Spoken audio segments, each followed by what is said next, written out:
पण अत्यंत महत्त्वपूर्ण अपडेट पाहतो हा व्हिडिओ आपण शेवटपर्यंत पाहावा। राज्य अधिकारी कर्मचाऱ्यांसाठी 24 फेब्रुवारी 2026चे 6 मोठे शासन निर्णय जाहीर। पाहूया आपण सविस्तर। नमस्कार मित्रांनो, चॅनलमध्ये आपले सहर्ष स्वागत आहे। तत्पूर्वी आपण नवीन असाल चॅनल आत्ता सबस्क्राईब करा, समोरील बेल आयकॉनला क्लिक करा। निश्चितच नवनवीन अपडेट अखिल तांबुसर क्लासेस चॅनल मार्फत सतत आपल्याला पाहायला मिळतील। पाहूया सविस्तर। वेतन भत्ते निधी वितरणाला मंजुरी, सेवांतर्गत प्रगती योजनेअंतर्गत स्थान निश्चिती, भूवैज्ञानिक संवर्गातील पदोन्नती, शासकीय निवासस्थानाच्या सेवा शुल्क वसुलीबाबत निर्णय, ग्रामपंचायत कर्मचाऱ्यांसाठी सहाय्यक अनुदान, मतिमंद प्रवर्गासाठी कार्यरत संस्थांना वेतनोत्तर अनुदान कर्मचाऱ्यांसाठी मोठा दिलासा, अनुदान मतिमंद प्रवर्गासाठी कार्यरत संस्थांना वेतनोत्तर अनुदान कर्मचाऱ्यांसाठी मोठा दिलासा। राज्यातील अधिकारी व कर्मचाऱ्यांच्या विविध प्रशासकीय आर्थिक सेवा विषयावर बाबीवर आज एकाच दिवशी 6 महत्त्वाचे शासन निर्णय जारी निर्गमित करण्यात आले। संबंधित विभागांनी वेतन, पदोन्नती, सेवा शुल्क व अनुदान वितरणाबाबत महत्त्वपूर्ण मंजुरी दिली आहे। त्यामुळे हजारो अधिकारी व कर्मचाऱ्यांना थेट लाभ मिळणार आहे। खालीलप्रमाणे निर्णयाची सविस्तर माहिती। वेतन व भत्ते निर्णय वितरणाला मंजुरी। पहिला शासन निर्णय, येथील अधिकारी व कर्मचाऱ्यांचे सन 2025-26 या आर्थिक वर्षातील वेतन व भत्ते अदा करण्यासाठी अर्थसंकल्पीय तरतुदीतून निधी वितरणास यांनी मंजुरी दिली आहे। या निर्णयामुळे आयोगातील कर्मचाऱ्यांचे वेतन वेळेत अदा होण्याचा मार्ग मोकळा झाला असून प्रशासकीय कामकाज सुरळीत राहणार आहे। दुसरा महत्त्वपूर्ण GR आहे, सेवांतर्गत प्रगती योजनेअंतर्गत स्थान निश्चिती।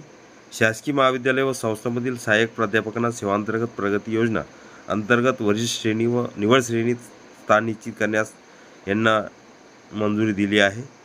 ह्या निर्णयामुळे पात्र प्राध्यापकांना त्यांच्या सेवाकाळानुसार उच्च श्रेणीचा लाभ मिळणार असून वेतनवाढीचाही फायदा होणार आहे। भूवैज्ञानिक संवर्गातील पदोन्नतीबाबत तिसरा शासन निर्णय, स्थापनेवरील भूवैज्ञानिक संवर्गातून वरिष्ठ भूवैज्ञानिक पदावर पदोन्नतीने पदस्थापना देण्यास यांनी मंजुरी दिली आहे। या निर्णयामुळे संबंधित अधिकाऱ्यांना सेवा ज्येष्ठतेनुसार पदोन्नतीचा लाभ मिळणार आहे। चौथा शासन निर्णय आहे, प्रशासकीय निवासस्थानाच्या सेवा शुल्क वसुलीबाबत निर्णय। कर्तव्यस्थानी उपलब्ध करून दिलेल्या शासकीय निवासस्थानाच्या सेवा शुल्क वसुलीबाबत यांनी आवश्यक मंजुरी प्रदान केली आहे। या निर्णयामुळे निवासस्थान वापरणाऱ्या कर्मचाऱ्यांकडून नियमानुसार सेवा शुल्क वसुलीची प्रक्रिया स्पष्ट आणि नियमित होणार आहे। पाचवा शासन निर्णय, ग्रामपंचायत कर्मचाऱ्यांसाठी सहाय्यक अनुदान। सन 2025-26 या आर्थिक वर्षासाठी ग्रामपंचायत कर्मचाऱ्यांचे वेतन, सरपंच व उपसरपंच मानधन, सदस्य बैठक भत्ता तसेच कर्मचारी भविष्य निर्वाह निधी यासाठी शासनाचा सहाय्यक अनुदान हिस्सा वितरित करण्यास यांनी मंजुरी दिली आहे। या निर्णयामुळे राज्यातील ग्रामपंचायत स्तरावरील प्रशासनाला आर्थिक बळकटी मिळणार आहे।